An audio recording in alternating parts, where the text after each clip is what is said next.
Hey, Chicago, what do you say? This is the CHGO Cubs Podcast presented by PointsBet. Use the promo code CHGO when you sign up to get 2 risk-free bets up to $2,000. It is Friday, May 6th.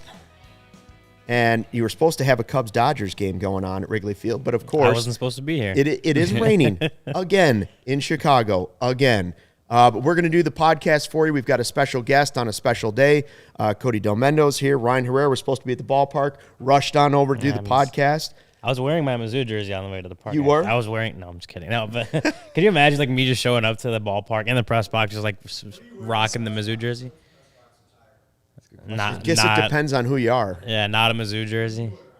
I usually wear like a nice, collared shirt. Sometimes a flannel. He's worn the Hawaiian. Hawaiians have collars on it. Yeah, that's acceptable. A polo shirt, anything with a collar. Some of the guys wear hoodies and stuff. I mean, Sully doesn't get dressed up. Sully wears like a Hawaiian shirt. Gordon wears like a blazer and like a button. Oh yeah, that's right. He does. No, Sully. I think Sully's earned the right to not have to put on a collared shirt. Agreed. I'm not there yet, but hey, if I can wear Hawaiians and not get any crap, I'm all right with it. Yeah. I'll wear my Hawaiians. So you're wondering, you're like, oh, if you're watching on YouTube, you're saying, well, there are 4 guys sitting on the set. Our guest, Jake Bujnowski, is a piece of Cubs history. He's kind of joined in through his father. May's a funny month, first of all. You've got May 1st, which people celebrate May Day, I guess. You bring flowers to your mom or May Day. Then you have... I don't know. You never heard of that? I used to bring my mom flowers on May Day. It's called May Day. Anyway. Sorry, Mom. Then you have May the 4th be with you for all the Star Wars fans out there. True. Then you have Cinco de Mayo. I mean, nice. Celebrate and enjoy all the great Mexican food and tequila and stuff in Chicago. It's not Mexican Independence Day, though. Just want to make that clear. A lot of people don't know that. It's not Mexican Independence Day. It is not, but it is a day to celebrate in Chicago because we have tons of great Mexican restaurants. Oh, yeah. Mexican culture is live. We'll talk about that a little bit later. Mexican culture is live in Chicago. I'll say that. There's a few like taco spots in my neighborhood that I've gone to, but I'd love to know some like the staples. The Taco Bell by Wrigley. I mean, that is a staple. Does that count for you, Cody? To me, it does count in a way, but like a real Chicago Mexican place that everyone knows, kind of like. If we talk about hot dogs, want to talk about Gene and Jude's, but I a real Mexican spot that everyone knows and loves. No one's really mentioned any. I've lived in the city since July of last year. Still really don't know just walk down the street. You'll find anytime you find. Oh, I know. There's plenty of them, but I just need one. Everyone loves. We'll give you some. Remind me. Let's do that later. But May 6th might be. Luke is the food guy here, so he should know. May 6th might be the biggest anniversary for Cubs fans. Right, I was going to say biggest holiday. I mean, that's another. You go from the first few days of May, and then you get to May 6th, 1998, which is Kerry Wood Day. For anybody that's a Cubs fan, you remember 20 strikeouts. Kerry Wood. It's celebrated as one of the greatest regular season games in Cubs history, maybe the greatest pitching performance ever. Jake has a special place because his father is the man who brought the K signs to the outfield and held them up throughout the game. How did your dad come up with the idea of making these K signs and bringing them specifically to the 5th start ever for Kerry Wood? So I think, first of all, thanks for having me, guys. Honored to be here. Big CHGO fan, big Luke fan. I said it was surreal. He came down and answered the door and let me in. I was a little starstruck for a second there. Come on, I opened the door for everybody. That's you've been part of my Cubs fandom for quite some time now. So it was an honor to meet you, and obviously you guys too, interacting with you guys on Twitter. My dad was just kind of. We have a lot of baseball fans nowadays who are really obsessed with prospects, and the internet makes it really easy to keep up with all of that. Great podcasts, great blogs, etc. I don't think it was as easy in the late 90s, but my dad found a way. I don't know what he was reading, whatever the baseball prospects magazine that comes out every spring. He was well aware of Kerry Wood, and he just knew that his Cubs fandom was kind of catapulted that year with the hope of Kerry Wood, obviously Sammy Sosa, McGuire later on that summer. But he just believed that Kerry Wood was going to be what he called the next great 34. Obviously Clemens, we had basketball jerseys out in the bleachers that day. And he brought those too, right? Yes. All the 30 was Olajuwon, Shaq. Yeah. I'm trying to think who Barkley was out there. Son's jersey. So apparently those basketball jerseys he picked out of the Lost and Found at Stevenson High School. I mean, when you've got a high school that's that big, of course there's going to be some wild stuff in there. So he found some basketball jerseys, took them to the game, and just had people throw them on. But as far as the idea for the K signs, the idea was that Kerry Wood was going to miss bats, and he was correct. I don't know, I don't really know the impetus of getting that design, but it just was it just worked. Obviously, Kerry's name starting with a K and K being the mark for a strikeout. Don't really know the production that led up to getting them made, but I believe that was just the first game that he had them ready to take them out to the field, and just ended up being a historic day. First of all, the weather was sort of like this, right? Yeah, it was kind of exactly cloudy, the same. It was rainy. The weather was terrible that day. I think in that documentary, didn't they say maybe 10, 15,000 were there? Oh yeah, The ballpark was pretty sparse. Maybe that. But that is true about prospects. Your dad Tom is looking into Kerry Wood, and you go back to 1998. The internet is just sort of beginning. Oh, he beginning did. I mean, to catch at school on. maybe he had internet access, but we didn't have it at home. No, nobody had it. I mean, I was working in Nebraska at the time, and we didn't search the internet for stuff. You were still calling it the WWW World Wide Web when you went to stuff. It was very primitive at that point. Sounds Stone Age. I was not even. I was maybe 1.5 at that time, so I clearly have no memory of that. But I still remember dial-up. I remember dial-up. I do remember dial-up. There was still dial-up in my yep. grandparents' house, even when I was still a kid. But I remember. So he knew about Kerry Wood. I guess we knew about Kerry Wood. He was a first-round draft pick. Yeah. And people were excited for him to come up. But it wasn't like Brendan Davis now. Like you said, now there's so much out there. You can see their games at the minor league level. Right. Nobody outside of Iowa had seen Kerry Wood pitch as a Cubs fan. You just had heard that they drafted someone named Kerry Wood in the first round. Yeah.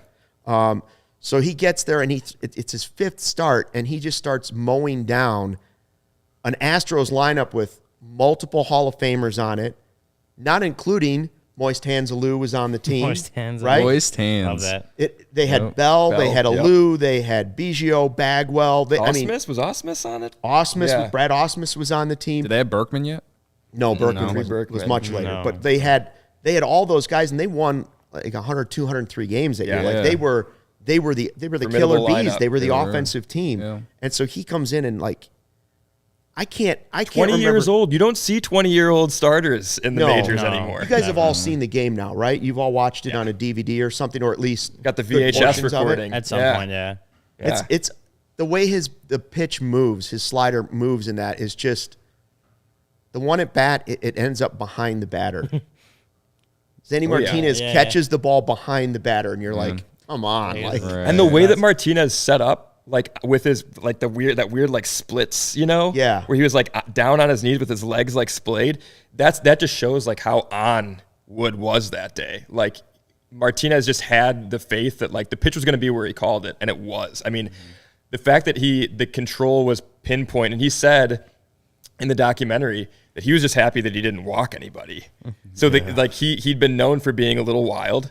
And the fact that he struck out 20, didn't walk anybody, and had pinpoint control that day. I mean, it all just came together. I'm also curious, now it's so, everyone has crazy movement with their breaking pitches. In 98, what was the spin rate? What was it? Yeah, I wonder, right? What was that like? To have the fastball velocity, too, and that break. I mean, you don't see guys with that. And he was throwing, he threw at least 3 pitches. I don't know if he threw a changeup. I think he had a running fastball, a running 2-seamer. His 4-seamer had crazy ride. That slurve was nuts. You don't see pitchers with that complete a mix, especially at that young an age nowadays. I mean, it's. I think I'd be shocked to see another guy come up and do anything close to that, especially with the short leash that guys have nowadays, and that early in the season, let alone. So it was yes, we've seen 20 strikeout performances since then, but I don't think we're going to see anything that dominant. I mean, Maybe you can I'm argue. biased, but- You can argue it should have been a perfect game. Yeah. Right. You know, yeah. the I mean, one a ball hit off should have the been glove, an error. hit off the glove. Yeah. It's debatable. I mean, I know Kerry Wood has, I believe, said that it should have been a hit. He kind of gave that to Kevin Ory, like, listen, don't worry about it. It is fun to see, like, the chat's kind of firing up for Kerry Wood Day. Shy Star Sports saying, rocking my Kerry Wood jersey today in honor of it. I think a lot of people. It's a special day, man. It is a special day, and the cool part about it is that now people can still go back and watch it. You know, like you can go back and show that to someone, and sometimes sporting events don't stand the test of time. Like the game is slower or something. Like you watch maybe a basketball game. If you watch a basketball game from like the 70s or where you're like, well, these guys are moving at a snail's pace. Yeah. Like it's not even the same sport. You watch that Kerry Wood game and you're like, well, that would hold up in today's game really well, you know?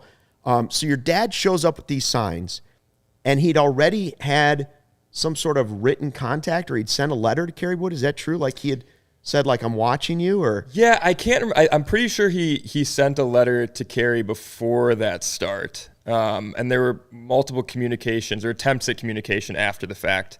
And Kerry said I think he said in the documentary, or he's since said at some point, like he was too young to really like realize what my dad was saying. Right. Like imagine being 20 years old, any like random adult reaches out to you. Doesn't matter what you're doing. Right. Especially if you were you're college age and some random guy reaches out to you. Right. But like, oh, you're going to be phenomenal, like whatever.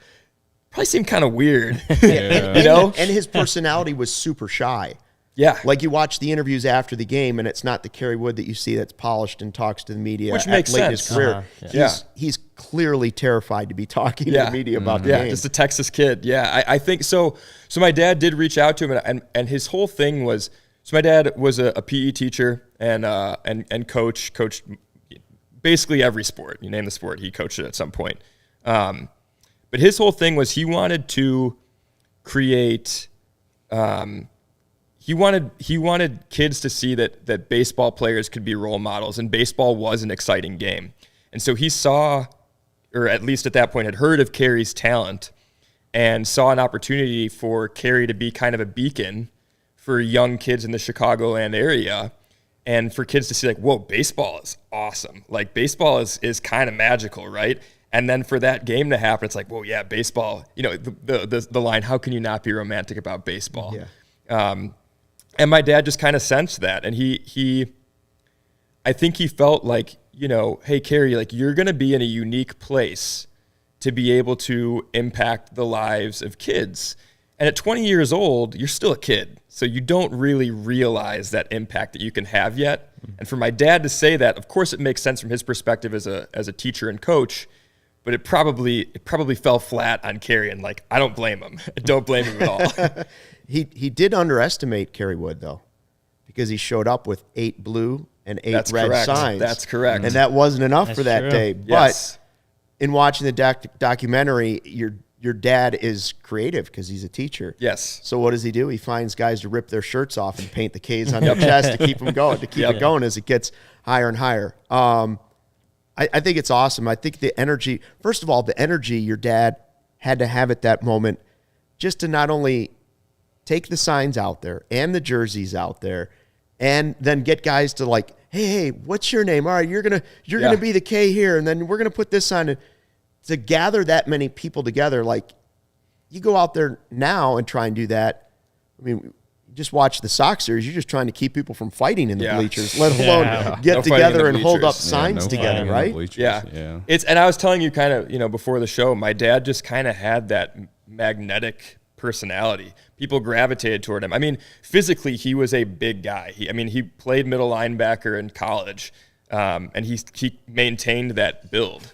So he's, you know, 5'11", stocky, but like 235 with a booming voice. Like I inherited some of his voice. I'm sorry if I'm yelling into the mic. My fiance's always said, you can tone it down a little bit. Sorry, only Joey can hear you, and then everyone else on YouTube. But. So that's why he's only got one headphone on, so I don't make him deaf. No, he just had a way of commanding a crowd, and I mean it showed in coaching and teaching. I was able to go, you know, bring your kid to work day. I was able to see him as a teacher too. But yeah, he just had a way of like bringing people together. And in the madness of that game, I think people seeing the signs, like people were like, I want to be a part of that. So I would raise my hand nowadays if someone, hey, you want body paint for one of the last, case? Like, hell yeah. Yeah. Do you Hilarious. you weren't at the game. Correct. You were alive for the game, Yes. but you did go to a lot of Cub games. Yes. Are you angry that you weren't at that one, and why weren't you at that specific game? So I'll start. I was not at that game because my mom wouldn't let me miss preschool. Of course. Yeah, thanks, Mom. That's why I got into college. That one day at preschool made all the difference. Could be. You don't know. Hey, man, You no, I don't know. I'll give her the benefit of the doubt. No, I mean, and my mom kind of, we just joke about it now. I mean, I'm not angry that I wasn't there because I think that, first of all, I was like 4 years old. Yeah. I wouldn't have And remembered it anyway. I don't think I would have remembered it. I would have remembered like a rainy baseball game where my dad was kind of, running around, and he wouldn't have been able to focus on the moment and orchestrating the K signs. And That's true. I may not be here talking to you guys because he may have had to pay attention to a 4-year-old instead of making that whole thing happen and getting a 2-page spread. Great in Sports spin Illustrated. zone. Yeah. Great spin So zone. thanks, Mom. It's also Mom's, thanks to Mom that I'm sitting here with you guys. Yeah, And on the YouTube channel, you can see some pictures of Jake with his dad. So jump on over to that if you're on Twitter. Yeah. For sure. Plus, it was like a Wednesday, like Yeah. I had like 15,000 people, and that's like if Kerry Wood didn't happen that day, might not have been a very memorable game at all. Definitely not. For a 4-year-old. I think the thing that sticks out to me about his dad, now that time has passed, is that he clearly was a diehard Cubs fan. Yeah. And that's what I love the most about the story, because I've heard time and time again since 2016 that we didn't exist before that.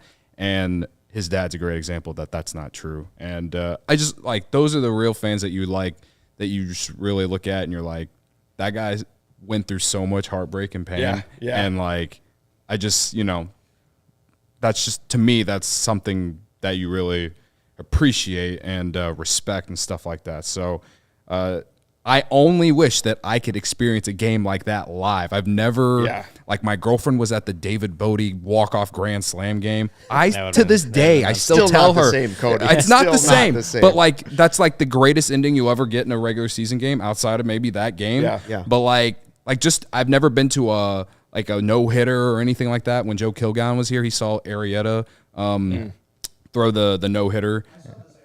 You saw Joey saw the. So I've never been to a historic game or anything like that. You've never been to a game that's memorable to anyone besides yourself because you were there. Yeah, exactly. So like, that's like a special thing that your family will be able to always have, and like, that's really what kind of makes me a little jealous about the entire thing. Yeah, it's pretty cool, man. I mean, somebody said on Twitter recently, and people have said this before, that my dad was like, if my dad were around still, and he would either be like really into technology or like really anti-technology. I kind of lean toward the latter, but I think he probably would have taken to Twitter just because of wanting to talk Cubs.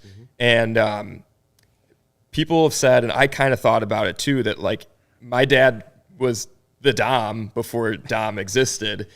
And in a way he was, because like he really cared about spreading the love of baseball, and he was an eternal optimist, always tried to keep enthusiasm and spirits high. And obviously we saw a lot of crappy Cubs baseball in the 2000s, but he taught me something that I think was really important to my baseball fandom and day-to-day life. You have to pick out the small things. You have to pick out the small success stories. And I think we're kind of seeing it already this year. I mean, you guys have talked about, like, what are the small things that the Cubs are doing this year? The team overall is pretty middling right now, if even middling. And we got to find the storylines that are fun, that we can continue to be optimistic about. And he always hammered that home. There's always going to be something magical to take away from every game, even if it's just like a great 14, 15 pitch Alfonso Rivas at bat against Corbin Burns, right? Like there's going, or was that Kopech? That was against Kopech, I think. Yeah, Kopech. There's going to be something like that in every baseball game that you can take away. And that's what he taught me, and that's what he wanted. That's the message he wanted to impart on young baseball fans. Well, that's a great message to live on for sure. And, I also think of that game, and it's like, think of all the calls you've heard. They've had Jack Brickhouse. They've had Harry Carey. And now we went from Len to Boog, and it's like, still, I think the most famous Cubs call of all time is not "Hey, hey," or "Holy cow." It's probably "Here comes the hook." Here comes the hook. Like it's just the most perfect call. It was so obvious it was coming. Yeah. He could see the sign, and even the batter probably knew it was coming. Yeah. Oh yeah. But still couldn't handle it, Right. And it is one of those games you'll never forget. 1998 was like so special for just my generation of Cubs fans. Like, not only Kerry Wood, but Harry Carey had just passed months before that. Yeah. And then obviously Sammy Sosa and McGuire's home run race. Like, there was just so much in that year that Making the playoffs. Yeah, and they made the playoffs and everything. That's essentially the year that I really became a Cubs fan. I didn't really become a diehard until early 2000s because I was so young, but that was the beginning for me at least. So I always look back at 98 as just where I started into this fun and pain. Same. That I mean, comes even though every I don't year. really remember the season. Really Yeah, well. I remember the excitement surrounding it. And then, of course, my Right. dad took me out to countless games after that, into the 2000s. So, Yeah. And I think one of the Kerry Wood's career was a really good baseball career. That was obviously greatness on a totally different level. Again, I would argue, and I think a lot of people would argue, the most dominating game ever pitched. Yeah.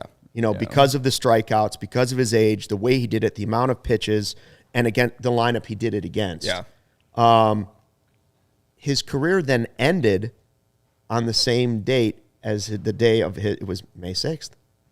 I Was believe, it really? Oh, yeah, I was believe it? May 6th was the last day, 20 and his son comes out. It was against the Yeah. White Yeah, Sox. I remember the moment. Yeah, I do kind of remember that actually. Are you sure? I think it was May 6th. Okay, I'm wrong. Did you say April? Well, you just ruined a great story, Lawrence. No, not April. Lawrence, if there's one thing you learn in journalism, May don't ever let the facts get in the way of a good story. This is true. I went to journalism school. That's right. Yeah. It's facts only, FAX. Well, Yeah. it was in the same month. It was in the same month, and it was close It was to in the it. same. Yeah, it close was enough. within 2 weeks of each other. That's kind of like It was real close. you round down, right? Yeah, round down. You round down to 6 every Yeah, time. You always round down to 6. Anyways, it was an awesome moment, and we thank your dad for actually having a huge part in it. Kerry Wood did his part, but the few fans that were at Wrigley Field more than did their part. And what does it mean to you to have that story now now that your dad has passed, but that story has made you kind of part of Cubs fandom, right? It's giving you a piece of that. Yeah. It's pretty wild, man. Did we already talk about, I think we talked about before we started taping, the Hall of Fame has a K, one of the original Ks. Yeah. The Cubs have one, and then Club 400 has one. And then my family has the rest of the original 13 of the original 16. And it just is. I still haven't been to the hall to see. You've got to see go the K. there, I know. right? It's long overdue. I've never been. Let's just go. Hey, you and me. Let's road trip out there. Yeah. How about a Let's do it. CHGO road trip? Yeah. The Hall Can I of tag Fame. along? I'd When love to nothing tag else along. is going on. Well, because and then you can walk in and be like, hey, my dad made that K sign. And they're Yeah, like, hey, right. we're with the guy whose dad made Yeah. the K sign. They should just let us in that's right a good away. idea. The Hall No of doubt. Fame trip would be cool, and never when somebody's being inducted because the town is a disaster. sure. Oh, yeah. Yeah. Because Has to there's be. only one I tiny was gonna road say, I'm sure the into it. infrastructure is not built for that. It's not good. It's been, I mean, the whole experience has been pretty wild. I'm grateful that my dad kind of made it possible for me to be sitting here talking to you guys. Cause I think regardless if my dad were still here or not, I would be a huge Cubs fan. The game of baseball in general just means a lot to me. I just love the sport. I'll watch whatever game is on TV. But having that historic connection to the Cubs through my dad has opened doors. I'm on the Dingers Cubs podcast with Mitch, Jeff, and Kevin, and they're great dudes. And I became part of that podcast because they interviewed me about the 20K game. And then after the fact, they were like, hey, we'd love to have you on again. And then it just rolled into a co-host opportunity. And it's been great. And then I've gotten to meet guys like Cody and the On Tap crew. Now we're all in a fantasy baseball league together. And who's winning that, by the way? Not me. I don't know who's in first place. We're only 3 weeks in. That's what you say when you know you're not winning. I don't know who's in first place. I will say I purposely drafted players that I hate in hopes that they suck because I suck at fantasy. Yelich has been on his bench. That's why Yelich has been playing well. I put him back in my starting lineup so he starts to suck. Yeah. I'm sorry, I interrupted a beautiful thought. No, I just love. We talked about it before taping too. Like I love the Cubs community. There's definitely some negativity on Twitter, but that's Twitter, right? I mean, it's a venting zone. Like that's what it's for, right? But there've just been a lot of great interactions too. Like I've met some of my dad's old students and players through Twitter. Some of his old friends that he made being out in the bleachers. Ken Kiefer, he's been mentioned on the Cubs broadcast. My dad knew him because my dad went to so many games and sat in the same section every time. And I looked up and I turned around at one game last season and I look up, I'm like, that guy looks really familiar. So I went and introduced myself. I was wearing the K shirt. And I go, I think he asked me before I said anything. He's like, how do you know Tom? I was like, oh, Tom was my dad. And we just, started chatting. So it's just been really cool. And like, obviously getting to be in the documentary was awesome. And we're scoping out opportunities to try to get the K back into Wrigley and have it be, more part of the culture again, instead of just historic moment. We want it to be something that's like always there, always around. So it won't necessarily be in the forms of the signs being out in the bleachers because that takes somebody to orchestrate it. But shirts, promos, charity, we've got stuff that my family's kind of been talking about. So I actually think it'd be totally cool if the whole K sign thing came back. Yeah, with one of the new pitchers coming up, like yes, Killian would be great, or Cole Franklin down the line. But either one of them coming up, like that's something people remember. Like the K signs, nobody forgets that part of that game. Nobody forgets the Sean-o-meter that ever saw Sean Dunston play. Yeah. And so like I would love to see the K signs for whoever the pitcher is. Yeah, continue and be something that the front row of the bleachers is in charge of. Every game, like that'd be a cool tradition. Hey Cubs, if you're listening, hit me up. We'll give you the signs and have somebody orchestrate it. If an usher wants to take the responsibility, I mean, we'd love to have them out there. If you sit in these bleacher Jeff 20 seats, the first, if you decide to go the first 20 seats of the bleachers, your job is to hold up the K signs. We would love to have them out there. I mean, my dad's dream was to have the K to be the official K of Major League Baseball. And like I remember going to Miller Park, when did it open? Like 2000, 2001. I remember going there shortly after it opened, and we went into Selig's office. Like it was wild. I mean, it was a really cool space, like this big open reception area. Because my dad had been communicating with Selig or the commissioner's office about a deal to get the K signs to be the official K. And of course, you got to pay money for that. Even back then, and nowadays it's got to free. It's got to be like CHGO, the official K sign supplier of Major League Baseball. It's got to be sponsored by. Hey, don't drag us into this. Hey, I mean, I'm not, not trying to push anything, but it's however we can be involved, like in the future of Cubs baseball, we'd like to be. If I lived in Chicago, I'd love to get season tickets and take them out, but I got to work. Right? Corey's there. You also don't want to lose them at this point, right? Yeah. So the originals haven't been. We took the originals out for the 20th anniversary, so which I think was actually May 7th. I think it was a day after because they were playing an away game on the 6th.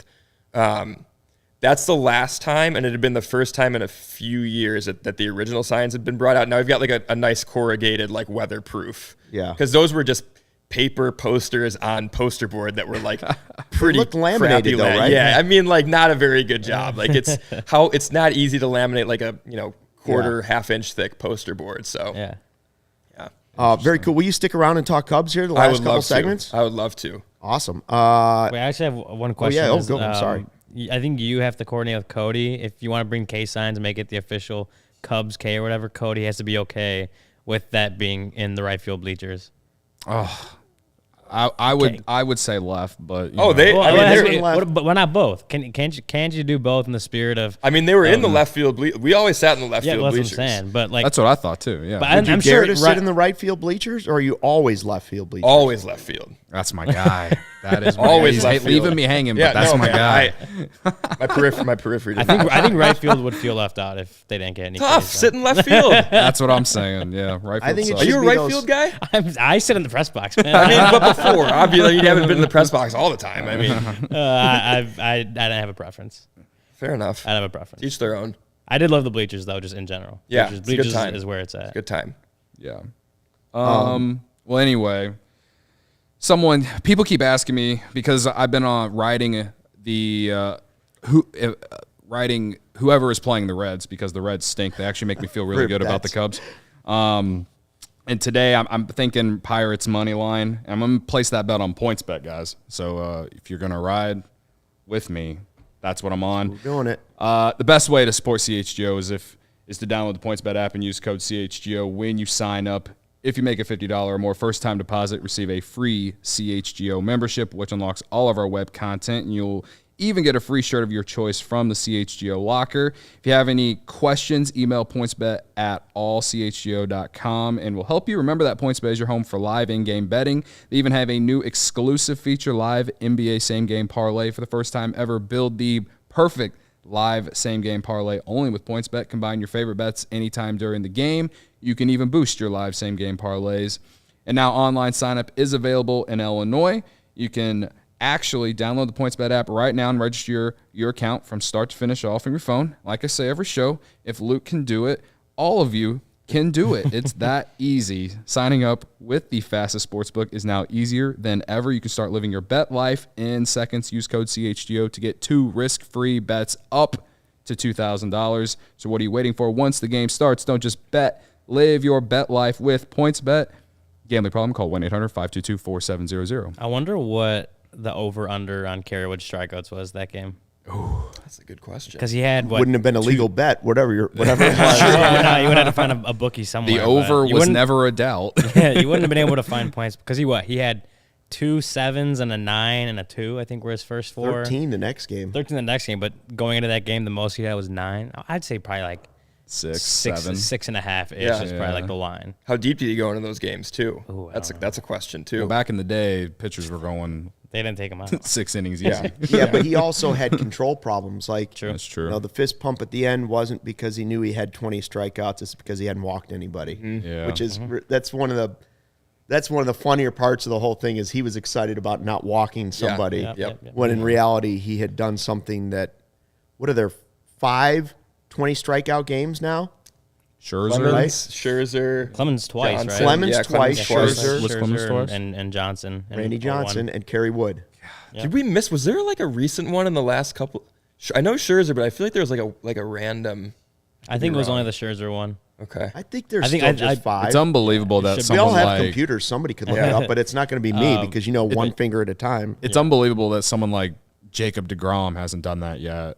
Or, like even Clayton Kershaw and the career that he's put together. Like, that's just how special striking out 20 guys is.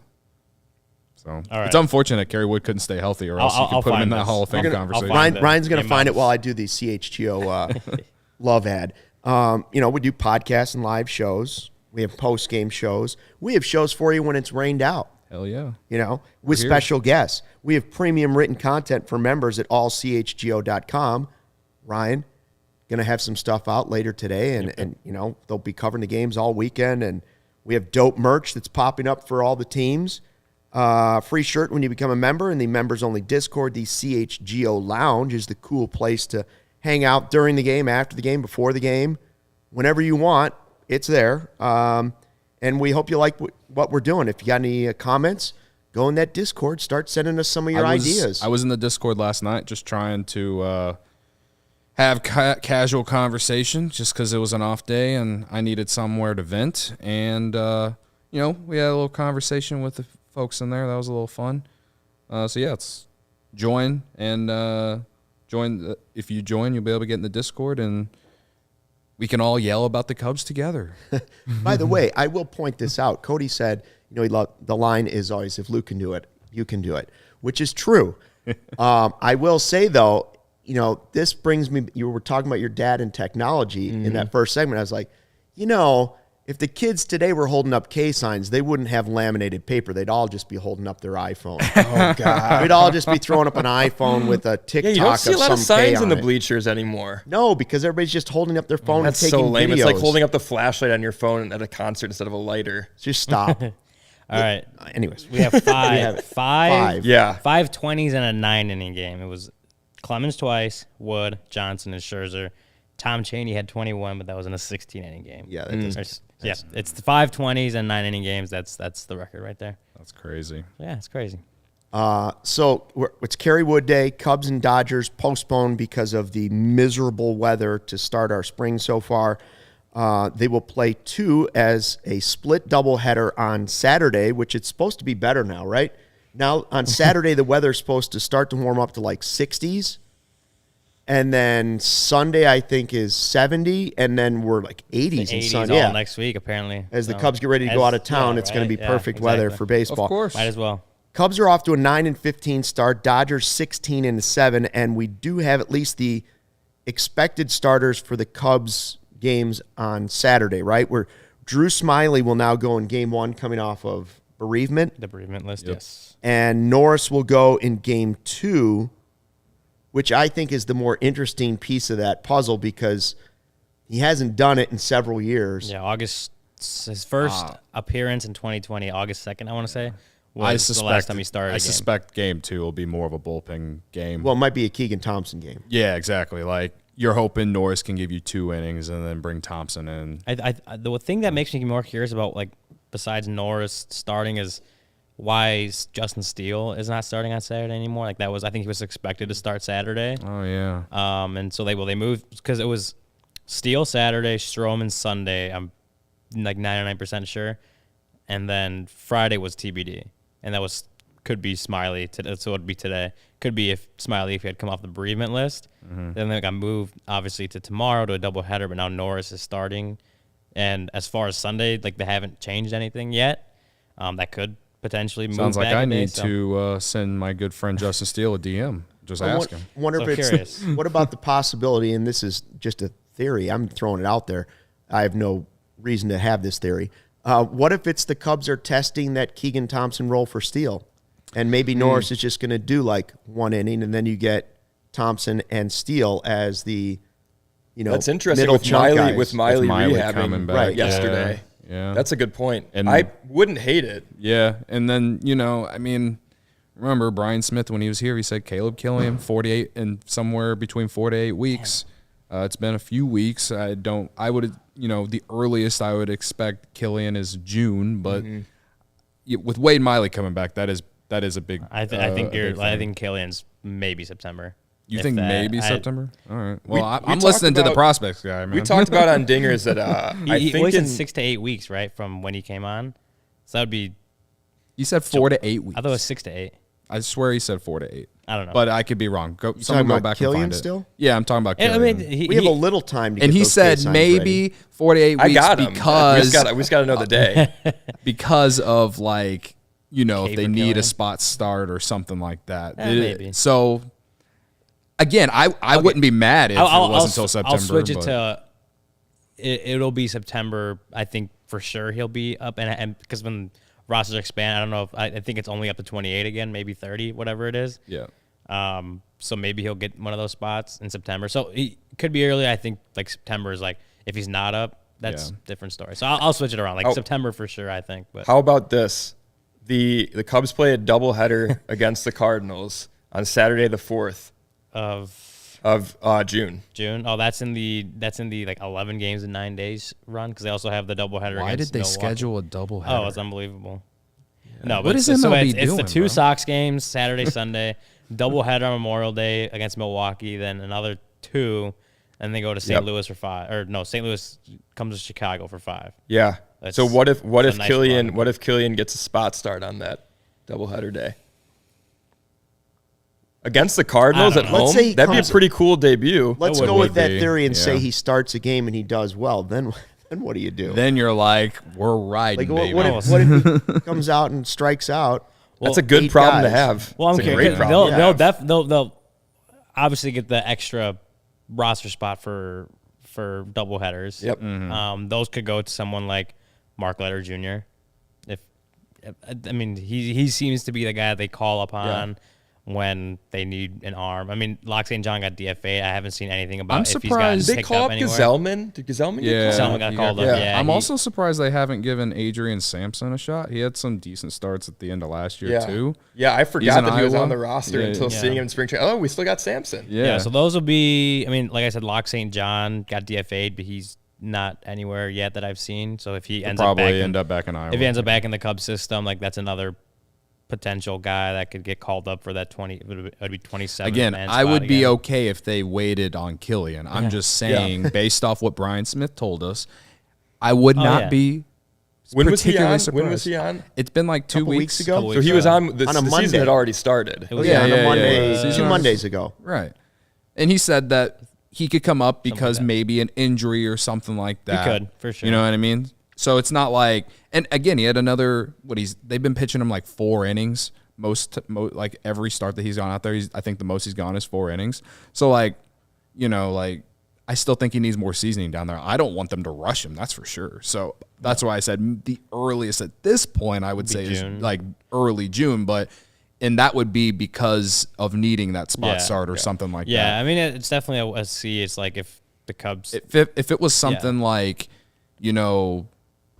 sold Wade Miley at the deadline and you're out of it at the end of the deadline, then it's like, okay, yeah, why not call Killian up in August and just like see what you got for the last 2 if months? there is you know that what I mean? influx, like a Brendan Davis is ready to come up, Killian's ready to come up. Sure, yeah, I think If Killian was performing at elite levels in Iowa right now, I'd be like, call him up now. But like, he's been very solid. But when we had Brian Smith on, he also said that he still had a lot of things to work on. He's not getting as many swing and misses as you would like. Yeah. So if he's not getting that at Iowa right now, there's no reason to really call him up now for major league level. So hold off on the K signs for now. Okay, Yeah, for I'll, Killian, Just at for a little least. bit. I'll switch my wording around. I'd say by September, if not earlier. Yeah, I mean, and I guess it's as we're talking about, like there are a handful of guys here that would be ahead of him in that, like Adrian Sampson we mentioned, Mark Leiter Jr. we mentioned, Stephen Brault. I feel like people keep forgetting that Stephen Brault is rehabbing too. I don't forget about that voice. He's going to come up. He's going to sing the national anthem, and then he's going to start the game. Well, Mills is going to be back too. Yeah, I mean, back, there's depth there. Alzawai will be back in June at some point. For sure, It's gonna be Killian has like the highest upside. Oh, definitely. For sure. So like for anyone yelling at us while they're listening, saying that we'd rather see that than Killian, that's not true. That's not the truth, no. We're talking about the long-term outlook here. We would rather call him up when he's ready. So, yeah.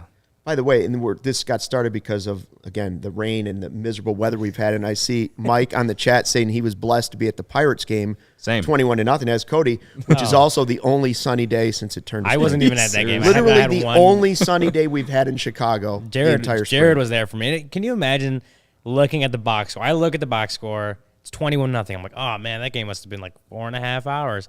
I see Jared's tweet, 2 hours and 45 minutes. Are you kidding me? I can't get that in like a regular like 3-1 9-inning game. Yeah. Jared goes there the only sunny day. It's 21-0 and it gets in under 3 hours. I don't think he's been back. super Well, jealous. I think he might have been there that Sunday, but He was there Sunday. Yeah, But I was okay. super jealous of that. I'm like, that's the dream. It's like a game that's over like before the 3rd inning and you know it, but it also is done in under 3 hours. Like that is a beat writer's dream. The only thing that can get you through this, we're waiting for sunshine and real baseball. And the only thing that really gets you through this day, a little Strava craft coffee. great transition here.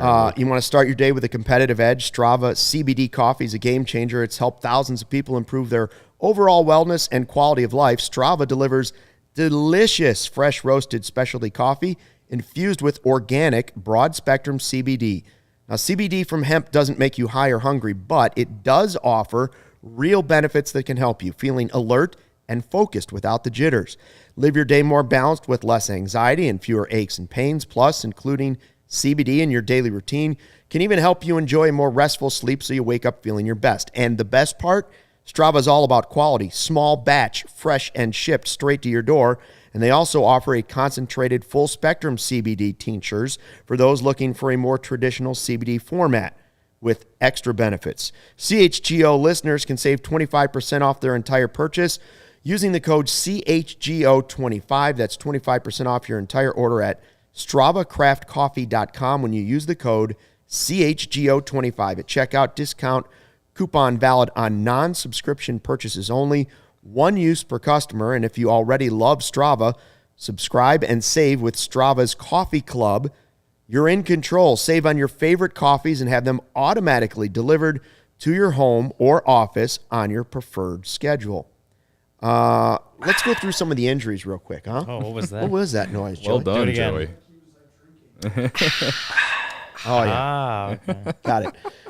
So we have some guys coming. We mentioned that Mills will be back eventually, and Miley looked pretty good in his rehab start. 4 innings, 2 hits, 3 strikeouts. Yeah, 41 pitches. You couldn't have asked for a better first rehab, and also the fact that he barely pitched in the spring. So I don't think he pitched a game in the spring at all. Actually, he was just throwing, I thought. No, he didn't make an appearance. Talked to him on Tuesday. He said that his most recent bullpen, I think, was on Sunday or live. What was it? His most recent was either a live or a bullpen. He got to 47, 50 pitches, he said. Game pitches, which is 75, including warm-ups and all that stuff. And he, obviously went out on Thursday. He said he wanted to get 3-4 ups, aka, get up, go pitch the inning, sit back down, go up. So he wanted to do that 3-4 times. He got 4 innings yesterday, 41 pitches, which is if he's at a hard 50 pitch limit right now and you're getting through 4 innings and 41, that's pretty good. Pretty good. There's no firm timetable for we don't know when he's going to be activated, and obviously it matters how he feels today and tomorrow and the next, how the next. It's not going to be a 1-start thing and then he's activated, because you saw how slow they took him in spring training, and so they took him slow then, tried to ramp him up, and obviously he went on the IL to start the season. So I don't think they're going to go that route again. They're going to be pretty cautious with him. So he got the first start out the way. Hopefully we'll get an update, just kind of see how he's feeling today, tomorrow, Sunday, whatever. I could see at least a couple more starts, and then depending if he's built up more, if he's still feeling good, then you start getting into he's ready to get. I think at least a couple more weeks for Miley on the IL before he's ready to come to Chicago and pitch for the Cubs for the first time. But definitely a good sign. And a big addition to the rotation, right? Should be. You start to get someone like that, and then guys can go back into more manageable roles where they can lock into that and try and improve. Well, when he signed, and you're going through spring training, obviously before the IL placement, he was pretty much locked in or expected to be the number 3 starter behind Hendricks and Stroman. And if he can still be that number 3 starter, that helps a lot of different guys out. It helps Justin Steele. Maybe take a little bit off. Keegan Thompson might not have to pitch 4 innings every time he goes out, or depending on who he's pitching for, Theoretically helps the bullpen, hopefully. He should be an innings eater. Exactly. Drew Smiley's there. You're going to have another guy that gets a lot of ground balls, so then you obviously have to hope that Andrelton Simmons goes off the ILs at some point also. But, he should. The way he pitched yesterday, I want to say his velocities were up, or where they're supposed to be at, high 80s, low 90s as far as fastball, and 41 pitches again. If that's what you're getting right now, if you can get him to 5 innings at least built up by the time he's off the IL, I think that's obviously going to help out with. Cubs hope that when he gets back to Chicago and is able to play for the Cubs, that he's built up that way and he can do that consistently and pitching that efficiently. Yeah, if he can do that over seven innings, throw 80 pitches, that'd be awesome. Oh yeah, if he went 4 innings and it was an hour, I would be mind blown if that were to actually happen. If he's doing his job and the defense is tight, I think it's feasible. That's very good. That's best case scenario, but I don't think it's out of the question. Yeah, he was done in about an hour yesterday after 4 innings, and I'm like, I could do that. If we can do 4 innings in an hour, that's sitting up in the press box. I'm like, that's Ryan's good pace. new shtick. It's will this? How can I get out of press box? He is ready for that pitch clock. How can I be done working as soon as possible? I'm ready for the pitch clock, but what's it set at right? Isn't it set at 8 seconds or something? At 5 it'd be better. No, it's at 5 seconds already. It's at That's 5. that's too short. That's too short. 4 seconds. I believe it's 5. Yeah, So that's the guy, that's about just that's that four. the viral video of the minor leaguer who I guess struck out because Yeah. of the pitch clock. He was out of the box for more than 5 seconds, I believe. Correct me if I'm wrong in the comments, but He was believe it in the 5 box, seconds. I believe, but he wasn't ready. Yeah, Like he was, so he right. didn't step out of the box because you really can't with 5 seconds. Yeah. But then again, like listening to the compound this week, Zach Short said that he's in favor of the pitch clock. Look at Mark Burley. We just It can finished be the done. White Sox series. He's my favorite White Sox player of all time. I mean, Hendricks 2 works hours fast. in and out of there. Let's go. Yeah, it just is. It's. I was counting. I was watching an A's game. I was watching one of my fantasy pitchers. It didn't go well. But I was counting. I was looking up at the clock. I have an old analog clock. If anybody knows what those are anymore. I was counting down the seconds between each pitch. And this guy averaged like 35, 40 seconds between each pitch. And he's a reliever. I'm like, dude, you got to speed it up. Yeah. We got to find a good middle ground for that. Yeah. But yeah, no, just clarifying, Miley, when we talked to him, he said that his past one was alive. So he was facing live hitters at the same time. He was throwing 47, 50 pitches. But he also said, the ups and downs are more important at this point and feeling good through that than whatever specific pitch count he's got, like the number of pitches. Mm-hmm. So it's the ups and downs. So the fact that he was able to get 4 is obviously to us a good sign, but to him, like that's what he wanted to do, was get to four innings, 4 ups and downs, and then go from there. Good to hear. What did we? Oh, we said we were going to talk tacos before we left. Tacos. Good Mexican food because we just had Cinco de Mayo. Yeah. I used to live in the Wicker Park Ukrainian Village area, and if you go on Division and Ashland, there's 2 of the same restaurant. It's called La Pasadita. It's a late night place. They have good, authentic Mexican food, but it's like a fast go in, get a taco, get out. It's not a sit down, necessarily Mexican restaurant. One of the places in my neighborhood, I live in Uptown, and I guess it's on the border of Uptown and Edgewater. If you go up Broadway, there's a taco place that it's like a walk-up window. I forget I haven't been there yet, but I keep telling my girlfriend are always good we gotta places. go. The only reason we haven't been going is because of the weather, right? Yeah. Like, so when it gets warm, gotta walk down there. It's like maybe a 10 or 15 minute walk from where we live. Gotta go there. There's one place in Andersonville I've been to. I forgot the name of it. Again, they're great, but like they're not great to where I remember the name of the place like right off the bat. You know what I mean? Keep it in your phone notes. Yeah, that's true. I carry Taco on a Veloz. notebook. Just write down your favorite taco. I'll give you a pocket notebook. Is that your Yeah. place, Go. Lawrence? Taco Veloz? Also in that area? Chicago and Wood. I can also give you Division and Ashland before you get north to Division is Barco Marisco, and that's Mexican seafood. That is legit. That's one where you can get the steamed platter of everything.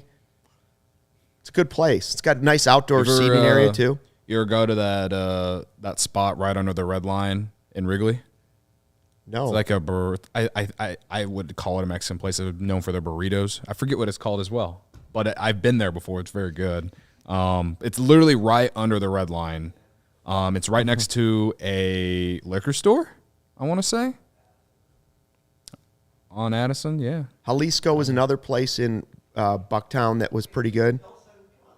Pilsen, there's all kinds of Mexican restaurants to go to. I usually just go to my grandparents' house. So Actually, that's as authentic as you can get. as you can get. Pretty cool for That's aggregate there. authentic. My grandpa used Huge to make flex. the best barbacoa ever. Like, and it was like, obviously you put it in tortillas, you put stuff on it and whatever. But like, I could eat that just by itself, and it was just incredible. It was the best thing. Like family parties, the only thing we asked for was that our Barbacoa. grandpa cooked that. Like, I he's a have a huge question little about vat that. about that and stuff, and it was. It's still the best food that I've ever eaten. when I lived in Texas, my friends all told me that barbacoa, and I don't know if this is factual or not, that barbacoa is actually the meat from like the skull of the animal.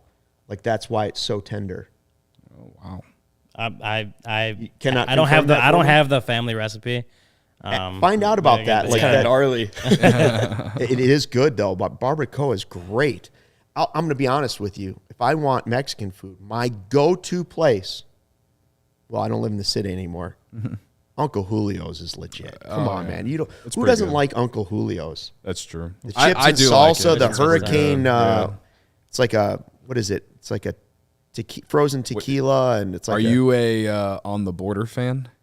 It's okay, but it's not. It's on the border is not as good as Uncle Julio's. I would Uncle agree. Julio's On the border. fajitas are amazing. Yeah, I agree. There's a lot of good Mexican food in this city. I'll tell you that much. Yeah, And it's like you can go to these ones that have names. You go to the ones Yeah. that have like Spanish words and like maybe like little fine print English. Like you go in there, you know you're gonna get some good stuff. So there's good spots all over the place. I remember our DNVR friends were asking me, they're like what's like the best Mexican food out here? I'm like everywhere. Like, Denver has good Mexican. they were food. like, yeah, they do green chili is their big thing. But they were like, what's like the big thing in Chicago? Like what good the big Mexican food? I'm like, they cook pretty much everything. There's enough Mexican restaurants in this place that you find something. Yeah. You'll find everything. What's the best taco topping? taco topping. I mean, The classic, like if you have to have a taco, like what can you not have a taco? Like you have to have has that to be in there. topping has to be on there. I would say cheese, but I can do with now I've found a way to do it without cheese. I'll be like, okay, I have to have a good grilled onion, like an onion that's got a little snap to it still. I don't want it so grilled that it's like a soggy onion. if we're talking like authentic, just doesn't feel right if cilantro is not part Yeah, of it. has to be on there. Whoa, He said it. it. Damn, bro. Oh, I was way off. Like the chat Thank didn't goodness. hear it. We're gonna have to change I our won't even rating for the repeat. I won't even podcast. repeat what Joey said to the chat because that was treasonous. Terrible. Yeah, man. Suspension behavior. Right there. Kevin in the comments says Edgewater Tacos on Broadway and Bryn Meyer Fish tacos. I always forget how you say Fish it. tacos The are fish to tacos die are for. to die for. Connor Smith That's said, probably I don't know the- which one you guys were talking place about, that I but was you referred talking to El Burrito Mexicano. Yeah, that Probably Have you ever Cody's had? one. This is not Mexican food. It's Korean barbecue. Have you ever had the tacos at Del Sol, up the street from like the Wiener Circle? yeah. They're good. They're really good. They have lots of different I've tacos. heard about them. I've been told. Spent We're my, checking out. What's Connor says Wisconsin's spent half big my thing? college career at the old Wrigley T-Bell. There you go. What's the what's legendary Wisconsin's spot. delicacy besides cheese? Beer. Yeah, Walleye. meats. Walleye. Oh, fish. Yeah, Yeah, fish, walleye. fish and meats. Lake perch. Huh? Lake perch. Yeah. Friday fish fry. Yeah. Oh, of course. Today's Friday. We're having fish fry at my fiance's parents There you tonight. go. There you go. Yeah. Drink a lot of spotted cow. You know, I'm glad I can go on record about this. Spotted I'm cow. glad. Spotted cow is fine. Spotted cow is like if you want something that's nicer than a Miller Lite, drinkable like a Miller Lite, you get a spotted. But New Glarus Brewing Company has much better brews. Moon than- Man's pretty good. Moon Man's I've good. heard Two Moon Man's Women's really good. good. Staghorn, their Oktoberfest is killer. Just go over the border in the fall and grab some porters and Oktoberfest from New Glarus. Okay. Well, now we have a connection. Now we got a guy that can just bring me a know. couple truckloads. I've also heard Yeah. it's like one of those where if someone compared it to like In-N-Out where if you don't live there, you know you have to get it, and that's why you like it so kinda much. is. But when you do, when live I went to there- the game last weekend and met the Dingers guys out there, I was carrying a 12-pack of Spotted, and a Wisconsin guy goes, "Oh, you in from out of town?" Because I'm wearing my "You're from out of town. You gotta get the Cubs fans gotta get his Spotted." I'm like, "No, dude. Like I live here. I know it's not like, but it's that." I'll say this: Wisconsin has a ton of craft breweries. If you're ever in Madison, go to Working Draft and go to Youngblood Brewing Company. Those are the spots. Youngblood. Youngblood is a newer one. I've been to Milwaukee Brewing Company. I mean Milwaukee's got. I mean, I'll keep naming them. How many do you guys want me to name? I don't want, no free ads, right? No. It's. I mean, yeah, you can find great craft beer, great meats. Obviously, cheese curds. You can go on there are cheese curd crawls in Milwaukee and Madison.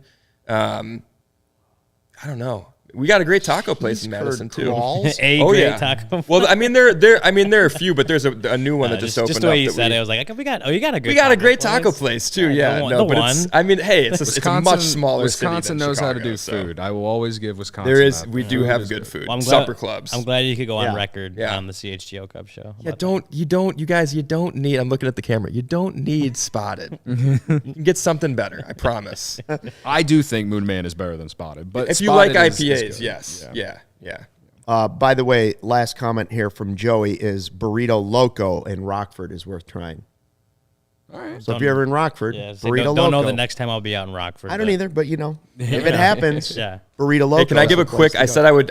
I asked if I could do it. Quick birthday shout out to my best friend Mike. He was born on May 6th. Ooh. I think he turns 27 today. 28. I should know. I think he's 27. He's a year Cubs younger. fan? Huge Cubs fan. Okay, then it's all right. He's, Shout out he's to Mike. yeah. The Right. K means a lot to him too. He's a big part of the story going to Cubs games growing up. So I got to give a shout out to Mike. There we go. Nice. Sounds Happy birthday, good. Mike. Happy birthday. Thanks, Before we get yeah. out of here, I looked at the Dodgers schedule. They're coming in on a 2-game winning streak, but it's time to change that. Yeah. Also, a rain delay, or not rain delay, doubleheader last year. Cubs swept it when no one expected it, and then they swept them the series. Let's bring that magic back. I'm not hoping, or I'm not like going to put money on it, but I'm hoping. that I'm your just Mayo spreading. thing? I'm putting out the positive energy. Yes, it Positive. was They're called positive vibes. positive vibes, positive energy, whatever. Manifesting it. Vibes. It's a new word. Manifesting the Mayo series from last year. If you know, you know.